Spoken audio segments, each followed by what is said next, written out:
أعوذ بالله من الشيطان الرجيم بسم الله الرحمن الرحيم إن الحمد لله نحمده ونستعينه ونستغفره ونعوذ به من شرور أنفسنا ومن سيئات أعمالنا من يهد الله فلا مضل له ومن يضلل فلا هادي له ونشهد أن لا إله إلا الله وحده لا شريك له ونشهد أن محمدا عبده ورسوله السلام عليكم ورحمة الله وبركاته أعوذ بالله من الشيطان الرجيم بسم الله الرحمن الرحيم.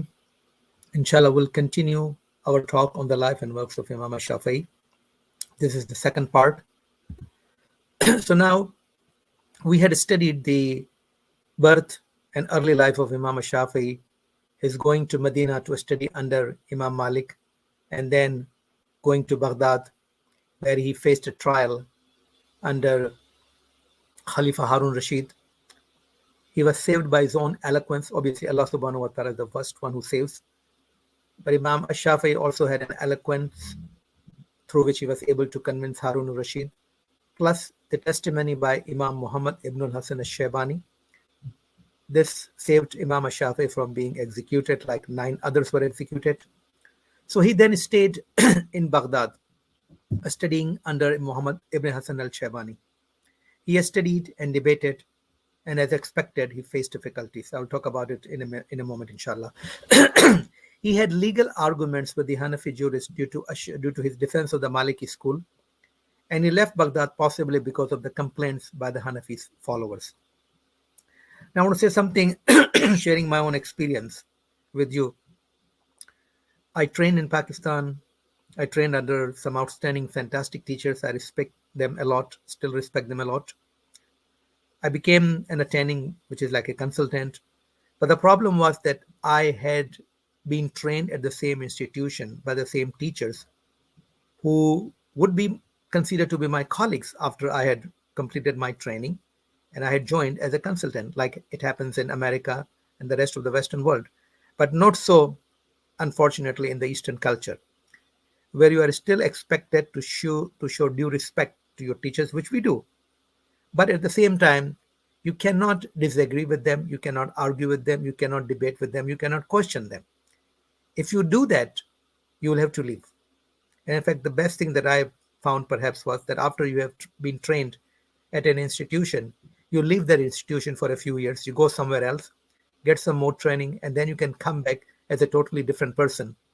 But while you are still there after you're finishing your training, no matter how high you try to go, you will face difficulties because your seniors will not expect you to disagree with them. And I think the same thing may have happened to Imam Shafii. He had disagreed with Imam Malik. He now disagreed with the Hanafi Fuqaha of Iraq. And when you challenge the hierarchy, you face problems, you face difficulties, you face excommunication. So Shafii must have faced these problems. This is what I'm trying to study when I'm reading his life from different sources, that these are the difficulties that he would have faced, and he eventually left.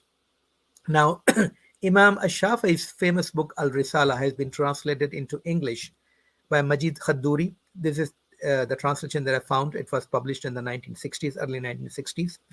And the writer gives an introduction to Imam Ash Shafai's life. And he mentioned that the contact with Shaybani, Imam Hasan al-Shaybani circle, had a great impact on Imam Ash Shafai's legal reasoning. Until that point, as a follower of Imam Malik, he had been exposed to the teaching of only one school of law. And this is something very important for any educated person, that if you have been trained in one institution only, if you are a doctor and you have been trained at a one hospital, you are exposed to oftentimes only a certain point of view. It's not so much in the medical field because you have teachers who are specialists in different fields. But still, you carry the mark of the institution in which you have been trained. So exposure to more than one school of thought, more than one school of law, more than one school of ideology is quite important. So now when Imam Shafii moved on to Iraq to understand under the Hanafis, he was exposed to a different way of thinking as well. He had, it is true, known of the opinions and arguments of the Iraqi jurist, but he had not heard them at first hand. So this is the important, they say, Safar Wasila is Zafar hai, which means when you travel, you find more success. because you come across people with different backgrounds, different levels of understanding, different ideologies, different cultures, different traditions, different way of teaching, different way of learning.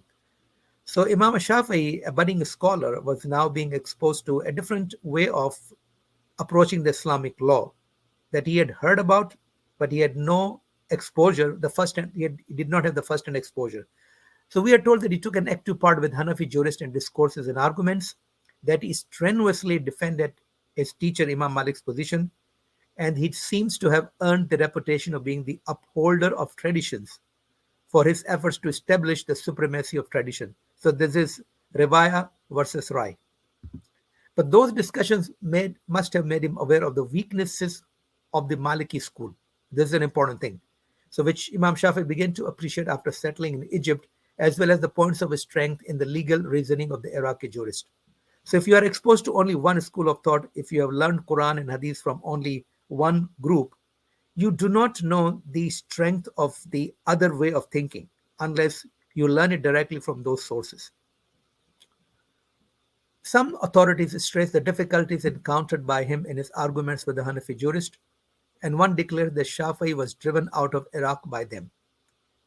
Most authorities, however, believe that Hanafi followers complained to Imam Ash-Shabani of Imam Shafi'i's criticism, but that Shafi'i, though avoiding a stand against Shabani directly, determined to stand on his own in his legal reasoning.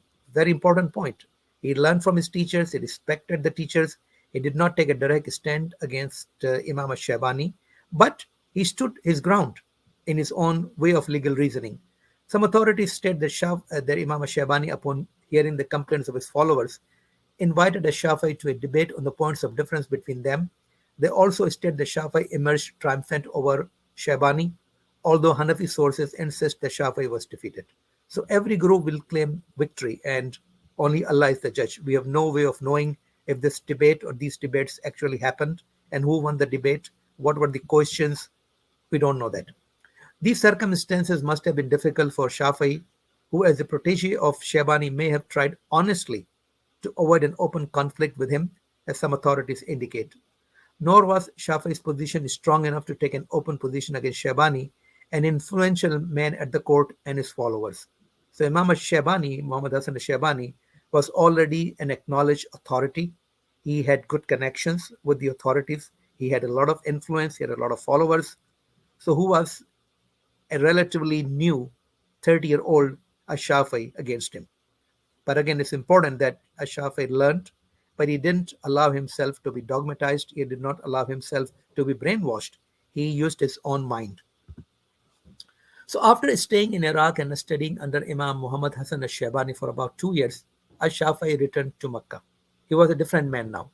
He devoted himself to studying and teaching for about 9 years. He was teaching in the Haram as well. He had been exposed to the fiqh of Hijaz and the fiqh of Iraq, and now was the time for him to compare and contrast the two and to recognize what was closer to truth. Fantastic way of learning.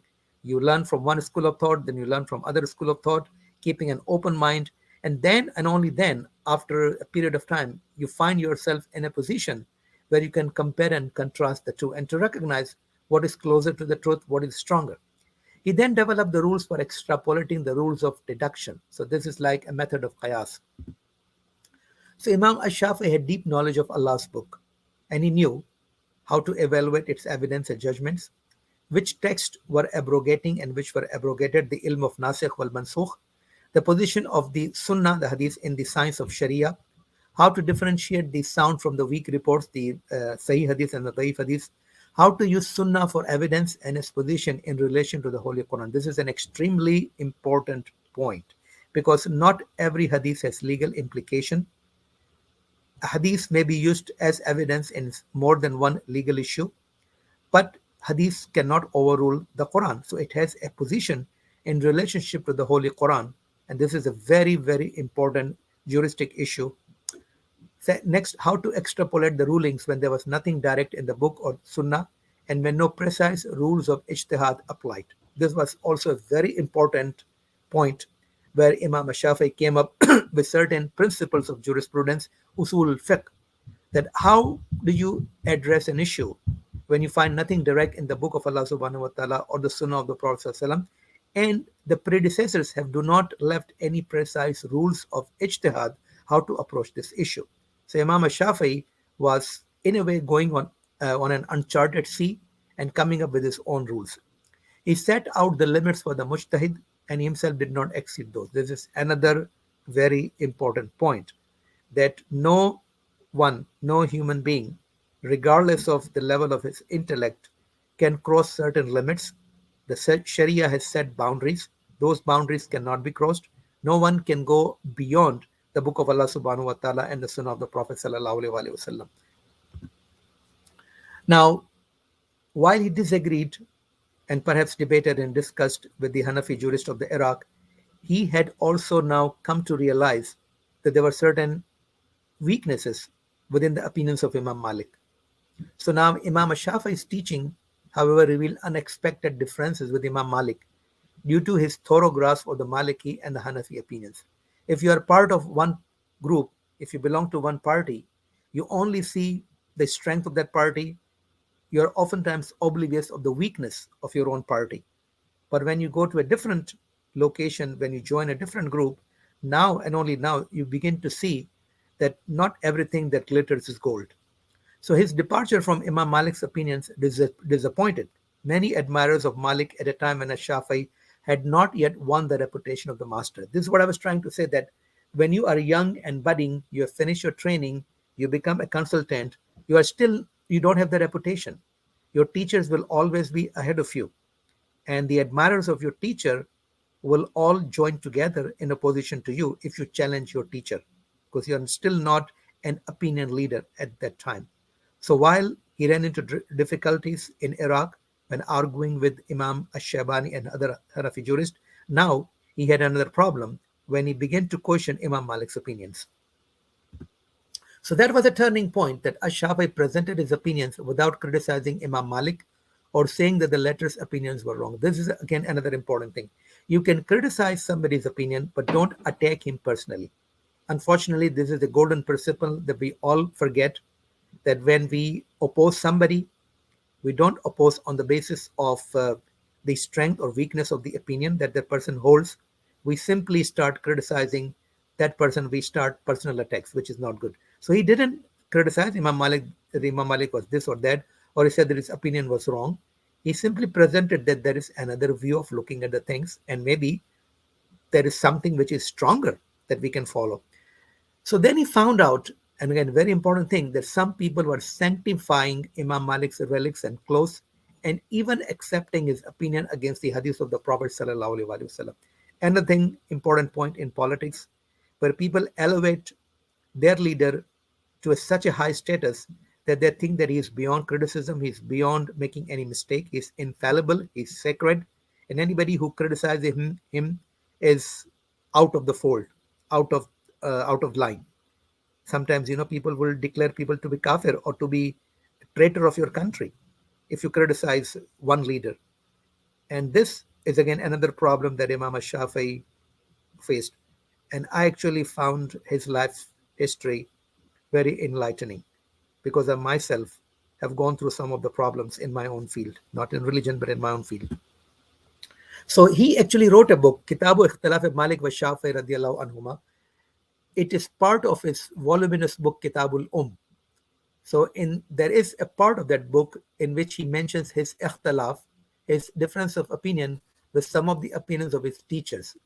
The purpose was to show to the people that Imam Malik was a human being who could make mistakes. It is mentioned that he made istikhara for a year before making this book public. So he had written the book, but he didn't want to make it public. He didn't want to create more problems for the people. He thought that perhaps people were not ready for prime time. They were not at a level where they could understand him and his point of view without standing up against him.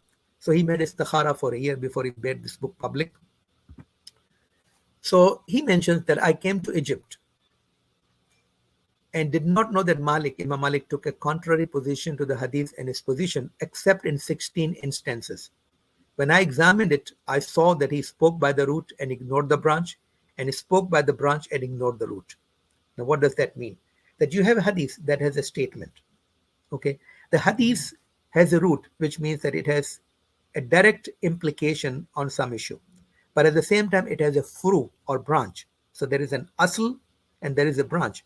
That branch, I would say, extrapolation. That the hadith deals with a specific situation or a specific issue, but it can be branched out to deal with other issues. So he noted that sometimes Imam Malik spoke by the root, but he did not ignore the branch, that the same hadith could be applied to a different issue. And sometimes he looked at the furo, the branch, the side issue, while he ignored the original issue. Again, this is Imam Shafai's own statement in translation. So now he went back to Baghdad in 195 AH after the Hijrah. Baghdad was the home to both the exponents of opinion and adherents of the Hadith, Ahlul Riwaya wa Ahlul Rai. He had with him what came to be known as Al-Madhab Al-Qadim. So the madhab of Imam Shafi'i that we have is actually in two parts or in two stages.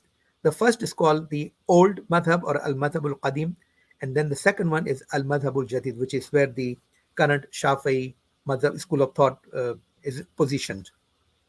His legal reasoning had matured. It takes time for you to mature. Now, when you are young, you are studying, you read the books, you don't have much experience, you begin to challenge your teachers based upon what you have read, but you have not grasped the material. There is a difference between mani and mafhum, meaning and interpretation. You can read a text in Arabic or in English and translate it into your own language, but it doesn't mean that you have really understood it. Seniors may not have as much raw knowledge, but they have more refined understanding. It takes years and years and years for thought process to mature, for thinking to be refined. So now Imam Ash Shafai was in a position, after spending years learning from scholars in Makkah, Imam Malik in Medina, Iraqi jurist in Iraq, and then his own thinking. His reasoning, his legal reasoning had matured, and his stature as a jurist had grown sufficiently to permit him to follow an independent line of legal speculation. So again, from my own experience, you're a medical student, you become a doctor, you become an intern, you finish your residency, you go through fellowship. Still, you are not at a level where you can be an independent practitioner. It takes time. Your reputation has to go up gradually before people recognize you that you are an independent thinker. So his methodology was independent of the methodology of his teacher Imam Malik in both its principles and its extrapolations, and in primary and secondary rulings. This is not a class on Islamic fiqh for me to explain all of these terms. His views of that time are to be found in his books. There are two principal books on this issue. One is called Al-Hujjah, or the argumentation, and the second is Risalatul Qadima. I apologize for the spelling mistake. Risalatul Qadima would be the old treatise. So when it comes to the methodology of Imam Ash Shafai, it involved around the formulation of universal rules and basic principles by which subsidiary questions could be decided. He transformed Islamic fiqh into a total science and not merely a system of secondary rulings. He established general rules rather than individual fatwas and personal decisions. So again, as I mentioned, this is not a class on Islamic fiqh, but each one of these points requires a lot of discussion. So now Kitab of Risala, which is a very famous treatise on principles of Islamic jurisprudence from Imam Ash Shafai. In this book, actually, he also gives dialogues that he had with his opponents without mentioning the identity of his opponents. And inshallah, maybe in the next lecture, I will give one of his dialogues as well, just to give you a flavor of what he was debating about. So now, what was the reason why he wrote this book? So it's a sabab talif hadal kitab. The reason for the compilation of this book is that Abdul Rahman bin Mahdi, who was a governor, he wrote to Imam Shafi'i while Imam Shafi'i was a young person that أن يدع له كتابا في معاني القرآن ويجمع قبول الأخبار وحجة الإجماع وبيان الناسخ والمنسوب فبدأ له كتاب الرسالة. So Abdul Rahman bin Mahdi wrote to Imam Shafi'i to compile a book in which he will include the Ma'ani al-Quran. The Ma'ani simply doesn't mean meaning of the Quran. They were all Arabs. They knew the meaning of the words of the Quran. But basically, you can say interpretation or the practical application of the Quran. And to collect in them different reports and the argumentation and the ijma and describing what was abrogated and what was abrogating. So basically, these things all go into what we call the principles of fiqh or the usul al fiqh. Now, Abu Sor mentioned that Abdurrahman bin Mahdi told him that I do not pray any prayer except that I make a dua for Ash-Shafi, Imam Ash Shafai. That really hit me in my heart. It really affected me that you have an individual who has recognized the talent of a young man and is making dua for him. We should be supporting our youth. If we have the ability to support them financially, we should do that. If we can guide them through our wisdom, through our experience, if we can teach, we should do that. But we should also remember them in our prayers. Our own children, the children of everyone in our community, the growing youth in the Islamic world, we should make dua to Allah subhanahu wa ta'ala that from among them emerge people who will be the future's Imam Malik, Imam Abu Hanifa, Imam Ash Shafai, Imam Ahmad ibn Hanbal, Imam At-Taymiyah, Imam Al-Ghazali, and so on and so forth. May Allah accept it. So after Imam Shafi had compiled Al Risala, he presented it to Abdurrahman ibn Mahdi and he said, I did not think that Allah the Almighty had created such a man. So Ar-Razi has written a book about the Manaqib of Imam Shafi, the virtues of Imam Shafi, and this is Hatim Ar-Razi. He is not the Imam Ar-Razi, the Mufassir. So he mentioned that no, that Ash-Shafi wrote the Risala while he was in Baghdad. When he returned to Egypt, he rewrote it, and there is much knowledge in both versions. So this is also an important thing that if you write an essay, it's not that the day you wrote it, it becomes the final product. You have to revise it many times. You have to revise sometimes every sentence, every word, every paragraph before it finally takes its shape. And even then, if you read it again, your own product, your own book, your own essay, after a period of years, you may need to revise it because your knowledge is likely to have increased, your understanding is likely to have increased, your thinking may have changed. So, this is something important that do not hold on to an opinion that you made 50 years ago and you're not willing to change it. So, he had written a book, then he rewrote it, but there is knowledge in both versions. Now, Ar-Risala, the English translation by Majid Khudari, he mentions that the place occupied by Ash-Shafi'i in Islamic legal history is determined largely by the character of the age in which he lived. It's very important to know the times in which a scholar lived. In a later age, once the gate of ijtihad, which means personal reasoning, had closed, which is perhaps one of the most unfortunate things to have happened in Islamic fiqh, closing the gates of ijtihad. In a later age, once the gate of ijtihad personal reasoning had closed, he would have been a great jurist with a moderate view as to the development of the law. But in his age, a great jurist was necessarily drawn into ikhtilaf or disagreement or the controversy between the schools of tradition and personal opinion. Because remember, these madhab were in their early nascent period. They were also growing. They had not been formalized completely at that time. So, what was to be the position of tradition in relation to the Quran and other sources of the law? What was to be the position of opinion and analogy, which means qiyas, in relation to the Quran and tradition? Tradition here means hadith of the Prophet ﷺ.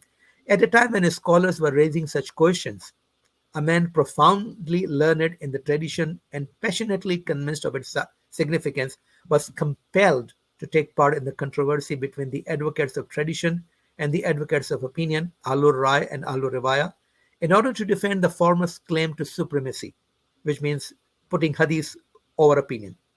At first, Shafi'i aroused those in favor of tradition, giving them leadership and supplying methods of defense against the advocates of opinion.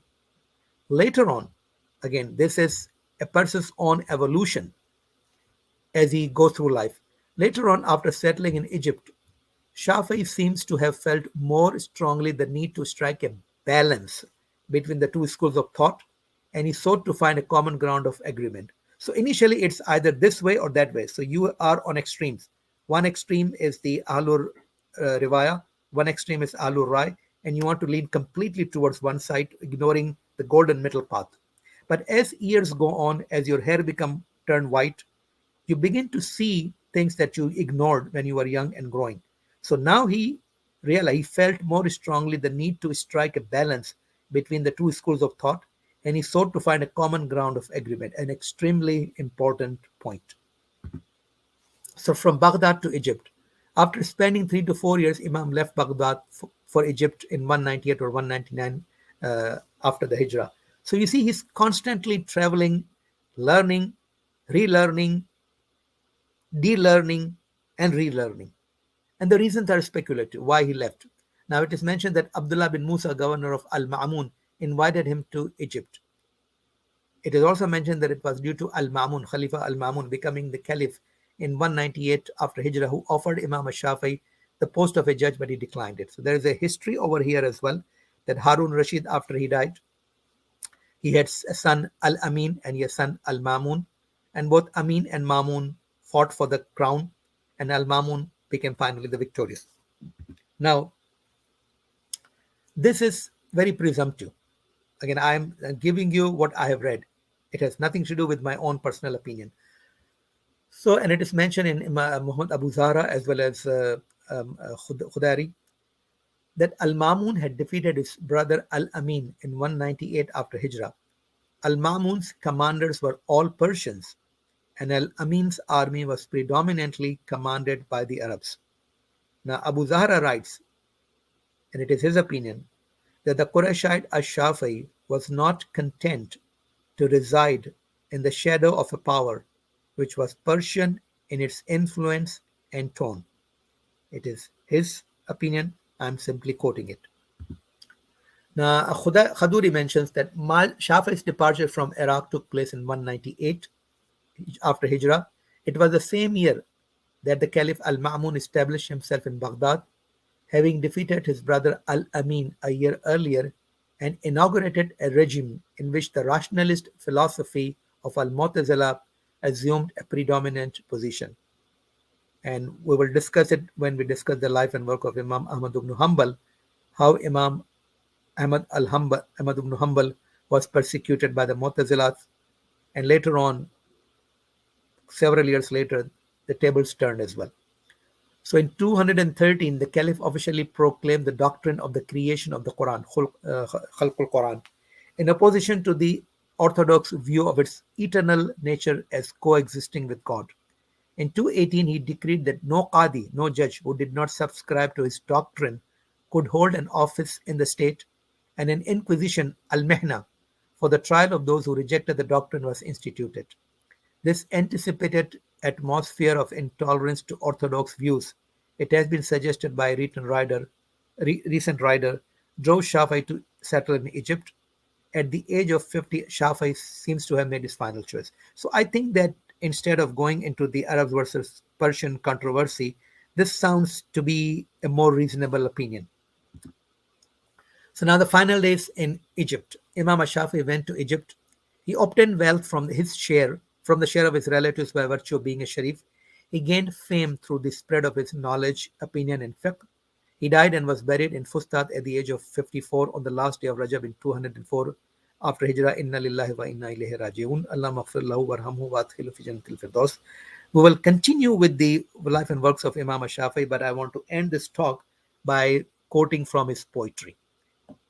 And as I had mentioned, Imam Ash Shafai is unique among the four leading fuqaha in that he was an outstanding poet and he has a diwan.